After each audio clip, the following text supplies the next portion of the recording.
Have you seen this online? You're scrolling and suddenly there's someone dunking themselves in an ice bath or humming or using some weird-looking gadget on their neck. If you've seen that, you have stumbled right into the middle of the vagus nerve craze. It's being sold as this incredible miracle hack for our crazy modern lives. But today, we're going to dig in and ask, is this a genuine health breakthrough or is it a hidden hazard? So here's our game plan. First, we'll look at the miracle that social media is promising. Then we'll get real about what happens when this stuff goes wrong. After that, we are going to bust a huge myth about how your nervous system actually works, compare the online hype to the cold, hard medical facts, and we'll wrap up with a much smarter and safer way to think about all this.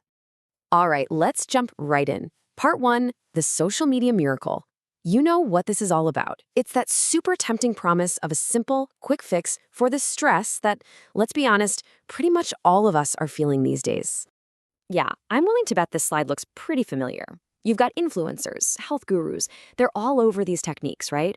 Promoting them as these super easy ways to stimulate your vagus nerve, from taking an icy plunge to doing these specific eye movements.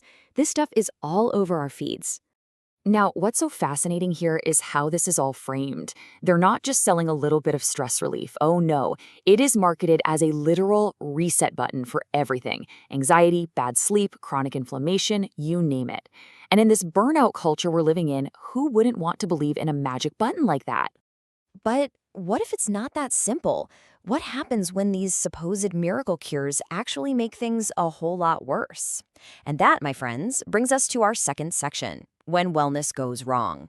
We're about to look at the pretty troubling reality behind this whole trend.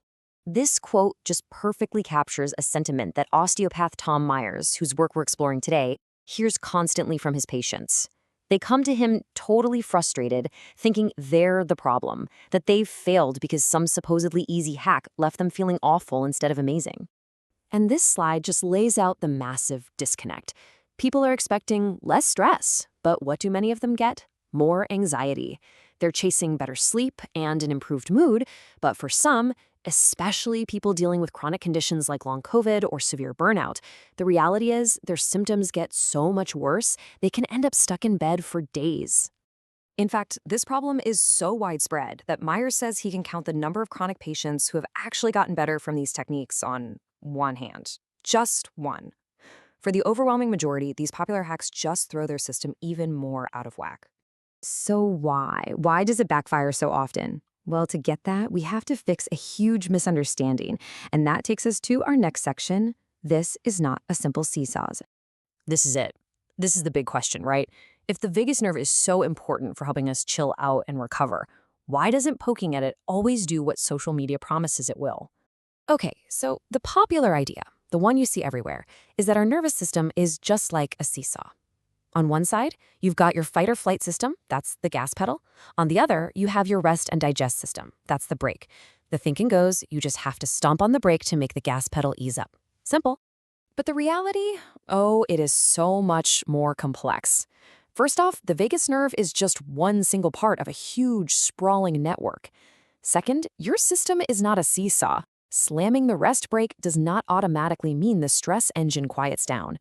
And third, real regulation is like a full orchestra. It involves your brain, your nerves, your hormones, and your immune system all playing in perfect harmony.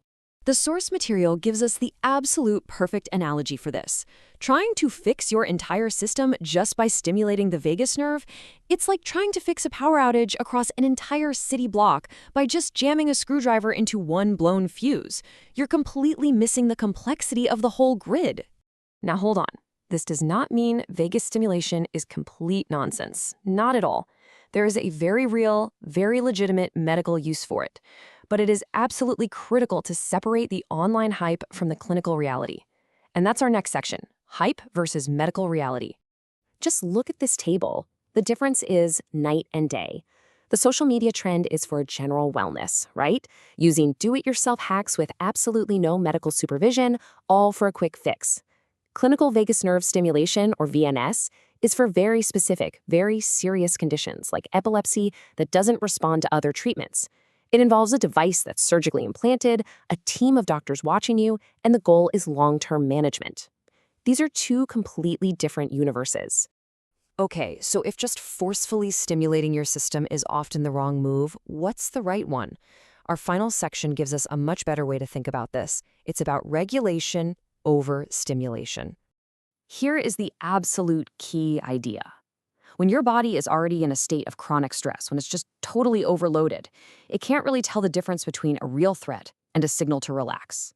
Any strong new input, even something supposedly calming, like an ice bath, can just feel like one more attack to an already exhausted system. So what is a smarter path forward? Number 1, please don't experiment on yourself based on some video you saw online. 2, talk to a doctor, a therapist, someone who actually knows you and your health history. 3, and this is so important, if you try something and you start to feel worse, just stop immediately. And finally, be so skeptical of anyone selling a one-size-fits-all miracle cure. You know, at the end of the day, the popularity of this whole trend isn't really just about a nerve. It's about this collective feeling we all have of being completely and utterly overwhelmed. So maybe the most important question isn't how we can hack a quick fix, but why so many of us feel like we need a reset button in the first place. Definitely something to think about. Thanks for joining me.